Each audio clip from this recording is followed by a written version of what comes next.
Praise the lord. కీర్తనల గ్రంథము 52వ అధ్యాయం 8వ వచనం ఇలా చెబుతోంది, నేనైతే దేవుని మందిరములో పచ్చని ఒలీవ చెట్టు వలె నున్నాను, నిత్యము దేవుని కృపయందు నమ్మిక ఉంచియున్నాను. ఒలీవ చెట్టు ఒకరోజు కాదు, ఎన్నో సంవత్సరాలు జీవించి ఎప్పటికీ పచ్చగా ఉంటుంది. గాలి వచ్చినా ఎండ వచ్చినా అది తన వేర్లను విడిచిపెట్టదు. అలాగే దేవుని మీద నమ్మకం ఉంచిన వ్యక్తి కూడా పరిస్థితులు ఎలా ఉన్నా కదలడు. కష్టాలు వచ్చినా పరీక్షలు ఎదురైనా అతని విశ్వాసం దేవునిలోనే ఉంటుంది. ఈ వాక్యం మనకు ఒక గొప్ప సత్యాన్ని నేర్పుతుంది.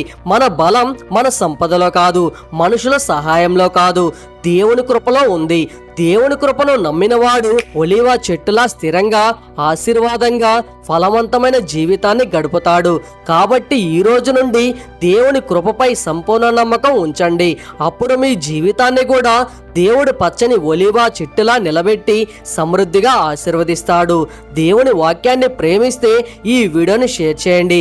దేవుడు మిమ్మల్ని సమృద్ధిగా ఆశీర్వదించునుగాక. ఆమేన్.